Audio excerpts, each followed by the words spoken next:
What's up, everybody, and welcome to an episode of Youth Success Coaching with Coach Lori. Today, we are launching our second season of life coaching as I continue to teach social and emotional skills.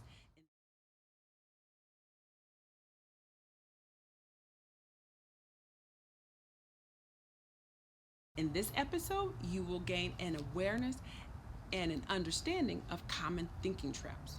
We will learn how they influence our thoughts and our behaviors and emotion.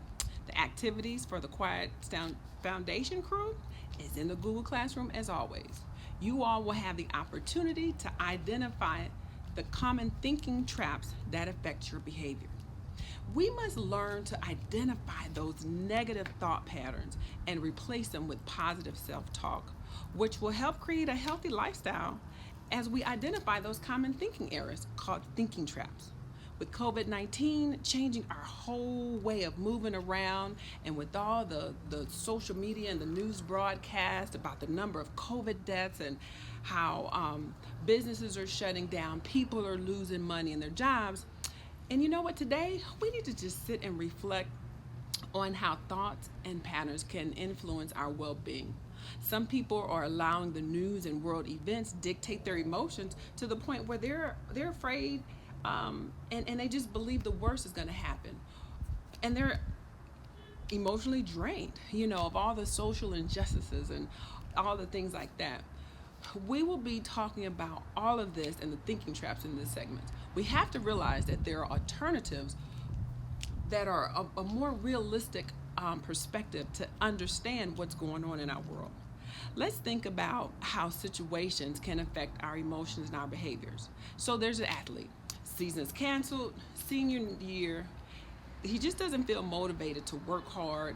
He doesn't have any film to show the recruits. And you know what? He's just going to stop working and he's giving up. And that's a thinking trap. We must pay attention and realize we have emotions and we have those thoughts that go with those emotions. Sometimes we don't even notice what we're thinking and feeling because it's happened so quickly, and we're just used to feeling that way. Our thoughts and feelings can become automatic reaction based on our past experience. Think of a time when you felt embarrassed or awkward. What kind of thoughts did you have? What kind of self-talk did you have? Did your thoughts and self-talk leave you feeling more embarrassed and awkward? Or did your thoughts lead you to an emotion of feeling angry? Maybe your thoughts help you calm down. The thoughts that affect your behavior and emotions in a negative way are called thinking traps.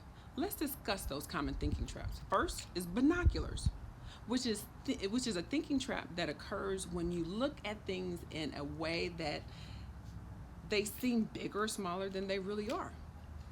Dark glasses. This thinking trap is when you only think about the negative parts of a situation. Black and white thinking is another common thinking trap when you're thinking in extremes or in an all or nothing thinking pattern. How many of you that are viewing are fortune tellers? Fortune telling is another thinking trap where people make predictions about what will happen in the future without having enough evidence. Making it personal is another thinking trap. You're blaming yourself for things that not even your fault or not even about you. The blame game is when you blame others for things that are your responsibility. All along, thinking traps is when you think you have problems that no one will understand. That's being all alone. And the last common thinking trap is broad brushing. This is when you judge something based on one experience. Now, Quiet Storm Foundation crew, it's time to test your skills and knowledge. Log into the Google Classroom and review the handouts explaining the common thinking traps, supplement 6.6, which we just discussed. Now you will need to identify which thinking trap is being demonstrated in the examples or the situations. All right, so again, there's two handouts. To receive credit, pick one of those situations from supplement 6.7. Identify which thinking trap is being demonstrated. Message me if you have any concerns. All right, so are you all ready to go out into the world and be on the lookout and looking for evidence of thinking traps you might get stuck in? Here are some questions to consider. Number one, so I want you to think about the situation. What's happening? What are your emotions and your physical feelings during the situation? What is that emotion? Is it comfortable or uncomfortable or both? What are your thoughts and self-talk? How did you react? What thinking traps were you stuck in? And last but not least, did your situation get better or worse? Last season, we talked about developing our positive support team. This would be a really good time to talk with them about the situation when you're stuck in a thinking trap. All right, our next segment is going to be Clear Thinking Part 2. In this segment, you will learn skills to evaluate your thought patterns and consider alternative views and reframing those thought processes. Please remember to like and subscribe to my YouTube channel, Lori Smith, Success Coaching. Follow me on Instagram, Youth Success Coaching NV. Thank you for watching. Tune in and stay tuned. Youth Success Coaching with Coach Lori.